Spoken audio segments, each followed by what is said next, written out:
Barang siapa minum air ini, ia akan haus lagi. Tetapi, barang siapa minum air yang akan kuberikan kepadanya, ia tidak akan haus untuk selama-lamanya. Sebaliknya air yang akan kuberikan kepadanya, akan menjadi mata air di dalam dirinya, yang terus-menerus memancar sampai kepada hidup yang kekal."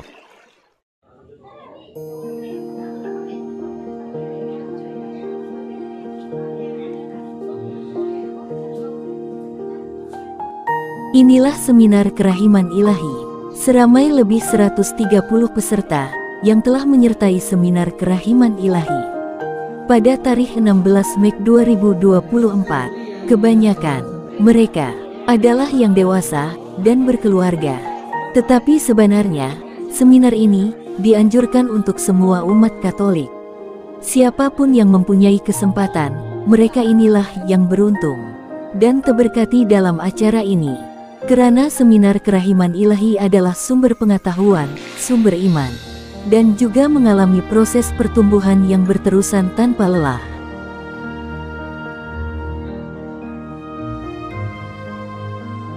Maria Faustina Kowalska tanggal 25 Agustus tahun 1905 sampai 5 Oktober tahun 1938 adalah seorang santa dengan nama asli Helena Kowalska. Ia adalah anak ketiga dari 10 orang bersaudara dalam sebuah keluarga yang miskin, sehingga ia hanya dapat mengemban pendidikan formal selama 3 tahun saja. Ia menyatakan bahwa ia mendapat panggilan menjadi seorang pelayan Tuhan pada umur 7 tahun. Ia diangkat menjadi seorang biarawati pada tanggal 30 April tahun 1926. Dalam kehidupan membiara, ia mendapat berbagai penglihatan spiritual, termasuk stigmata. Ketika ia memberitahukan hal itu kepada pengawas spiritualnya, ia diminta untuk membuat sebuah diari. Namun, karena kemampuan berbahasa yang rendah, tulisannya sulit dimengerti dan dibutuhkan penerjemahan terlebih dahulu agar dapat dimengerti oleh orang-orang. Devosi utama Faustina adalah mengenai kerahiman ilahi, sebagaimana ia melihat Tuhan dalam sebuah penglihatan di mana cahaya pengampunan memancar dan mengalir dari hati Tuhan.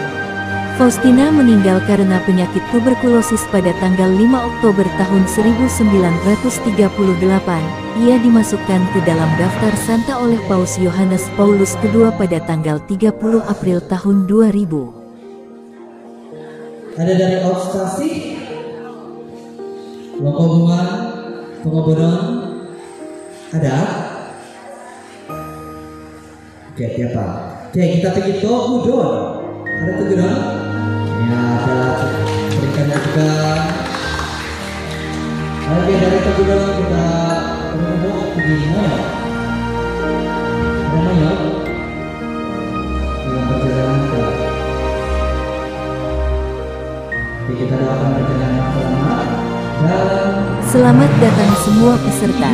Semoga rahmat kerahiman ilahi terpancar di setiap jiwa yang hadir di sini saat ini, dan menderaskan doa-doa bagi semua umat di seluruh pelosok dunia, karena jaminan keselamatan ke surga itu sangat nyata.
Pesertanya sudah?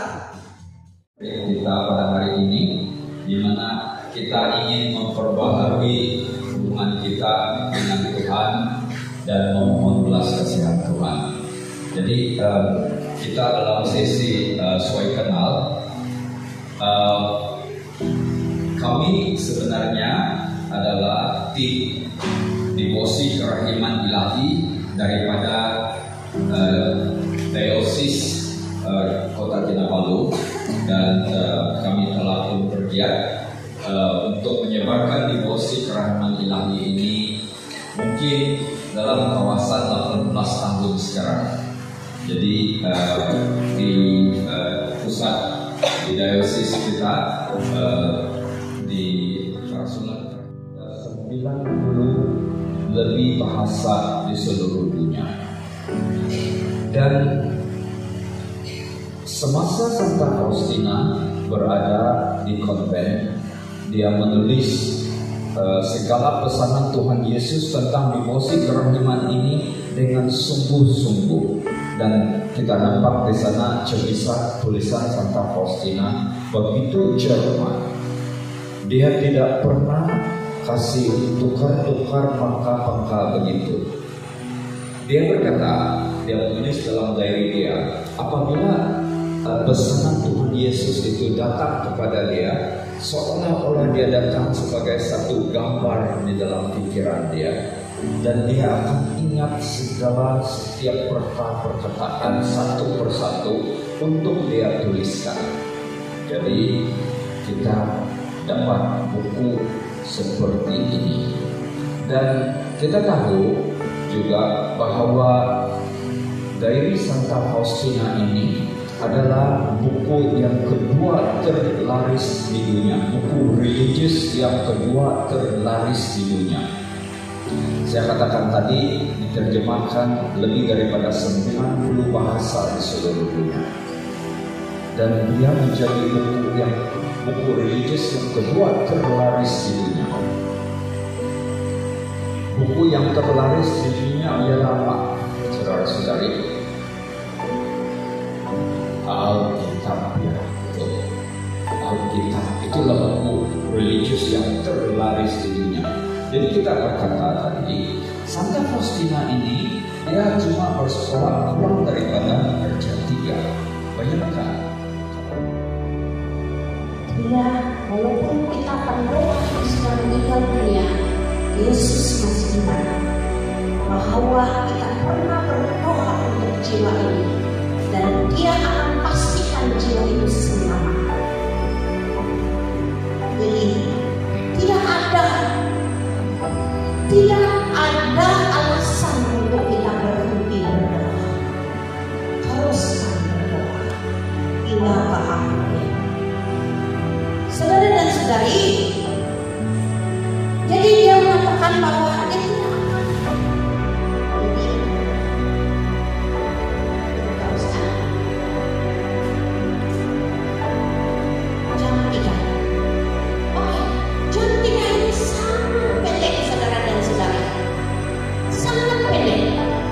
Jadi kalau kita lihat jam 3 ini, dia sangat pendek. Dan dia mengatakan di sini bahwa aku mengingatkan engkau, dia kata, putriku, setiap kali engkau mendengar bunyi jam menunjukkan pukul 3 petang, benamkanlah dirimu sepenuhnya dalam kerahimanku sambil menyembah dan memuliakannya. Jadi saudara dan saudari, dia juga mohon bantuan yang paling mohonlah bantuan yang paling maha kuasa bagi seluruh dunia. Jadi doa jam 3 ini khususnya untuk orang-orang yang berdosa yang malang. Sebab pada saat ini kerahiman itu terbuka lebar bagi setiap jiwa. Betapa berkuasanya jam 3 ini. Dia akan memberikan kita rahmat pertobatan, bukan untuk diri kita saja, untuk orang lain juga, saudara-saudara kita dan juga masyarakat sedunia. Pernahkah kamu berdoa untuk pertobatan diri kamu sendiri? Coba Angkat tangan siapa yang pernah. Biasanya kita akan berdoa untuk orang lain, pertobatan orang lain, shalom. Tapi tidak pernah kita berdoa untuk pertobatan diri kita sendiri, kan? Betul atau tidak? Siapa yang pernah berdoa untuk pertobatan diri sendiri? Saya tiap-tiap hari saya berdoa untuk pertobatan saya. Sebab saya tahu saya banyak kelemahan. Saya tidak salah kita berdoa untuk pertobatan diri kita sendiri. Bukan saja untuk suami kita, anak-anak kita, bukan saja untuk ahli keluarga kita, adik-beradik kita, tetapi kita berdoa juga untuk pertobatan kita sendiri. Coba. Itulah yang mau kasih speed up kita punya kekudusan. Maksud saya mempercepatkan proses kekudusan kita menjadi lebih kudus. Kalau kita berdoa pertobatan diri sendiri. Jadi saudara dan saudari, pada saat ini engkau akan dapat memperoleh segala sesuatu bagi dirimu sendiri. Nah ini untuk diri kita, untuk orang lain yang kita doakan. Inilah saat rahmat bagi seluruh dunia, di mana saat peradilan mengalahkan keadilan. Apa maksudnya? Pada jam 3 tidak ada pengadilan, hanya ada belas kasihan. Saudara dan saudari, pada jam ini dia tidak mengadili kamu, dia tidak mengadili kita, tapi dia memberikan sepenuhnya belas kasihan kepada setiap kita yang memohon dan berdoa pada jam ini. Inilah keunikannya yang kita tidak pernah tahu. Kita ingat jam 3 jam keboy tidur. Kira-kira kami dan seluruh dunia, kasihanilah kami dan seluruh dunia, kasihanilah kami dan seluruh dunia, kasihanilah kami dan seluruh dunia.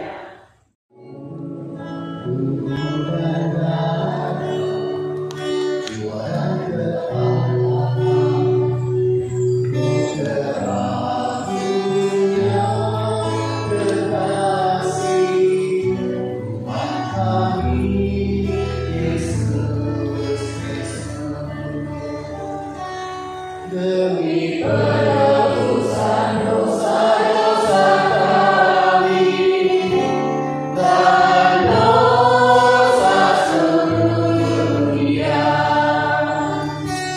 demi sengsara Yesus yang pedih, kasihanilah kami dan seluruh dunia. Demi sengsara Yesus yang pedih, kasihanilah kami dan seluruh dunia. Demi sengsara Yesus yang pedih, kasihanilah kami dan seluruh dunia. Demi sengsara Yesus yang pedih,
kerasulan kerahiman ilahi.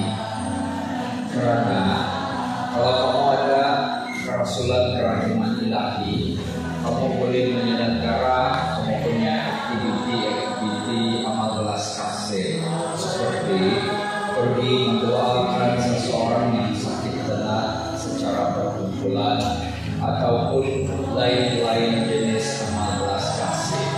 Dan juga seperti yang kita tahu, setiap tahun kita ada minggu pesta kerahiman ilahi. Kalau di gereja-gereja yang lain, mereka rayakan dengan penuh kemeriahan, lengkap dengan perarakan dan sebagainya. Kami ada pertemuan setiap malam Isnin di gereja Sacred Heart Inubong. Cuma belum ada lagi di setiap gereja, ya. Dan daripada gereja Pak Agung sendiri ada mungkin aktivis kita dengan suami sahaja, dan yang lain saya percaya selepas ini pasti ada sudah mau join. Dan amin. Amin. Oke, dan ini adalah tahun yang ketiga sudah kami merayakan pesta kerahiman ilahi, dan kami punya perbincangan adalah setiap gereja kami akan buat itu perayaan dengan penuh meriah dengan makluman kepada rektor kami ada Samicu.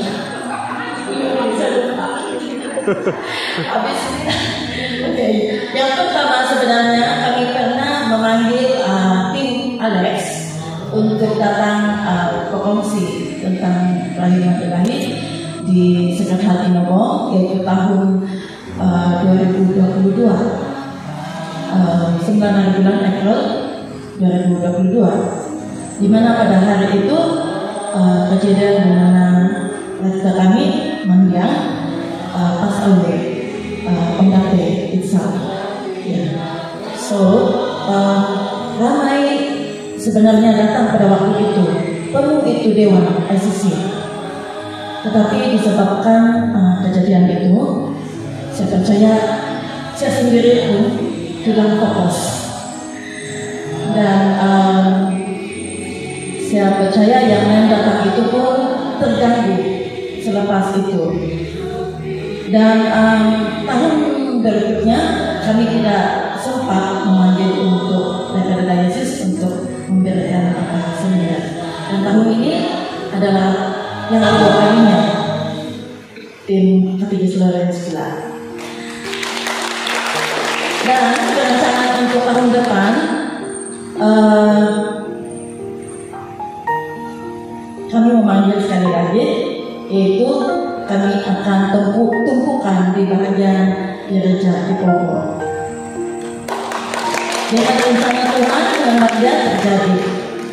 Oke, 7 hari bulan April ini kita akan merayakan pesta kerahiman ilahi.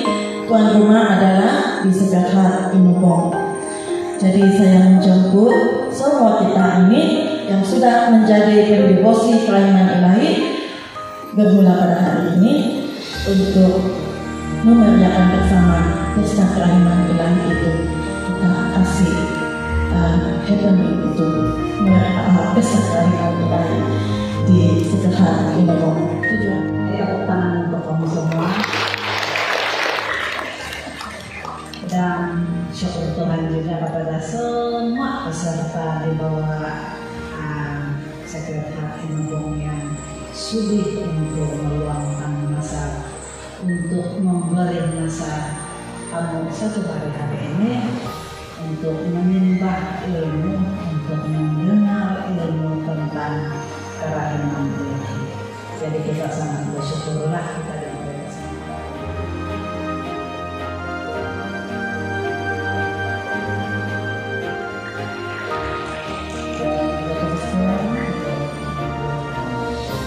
Terima kasih kepada semua peserta yang berkesempatan menghadiri seminar kerahiman ilahi. Nanti kita akan bertemu lagi di lain episode yang seterusnya. Teruslah berdoa agar seminar kerahiman ilahi akan datang nanti akan memberikan berkat bagi semua umat yang baru mengenal tentang kerahiman ilahi akan datang nanti. Kita akan berjumpa di sana. Semoga jiwa-jiwa kamu sentiasa menerang terpancar bagi umat kita yang mau mengalami kerahiman ilahi.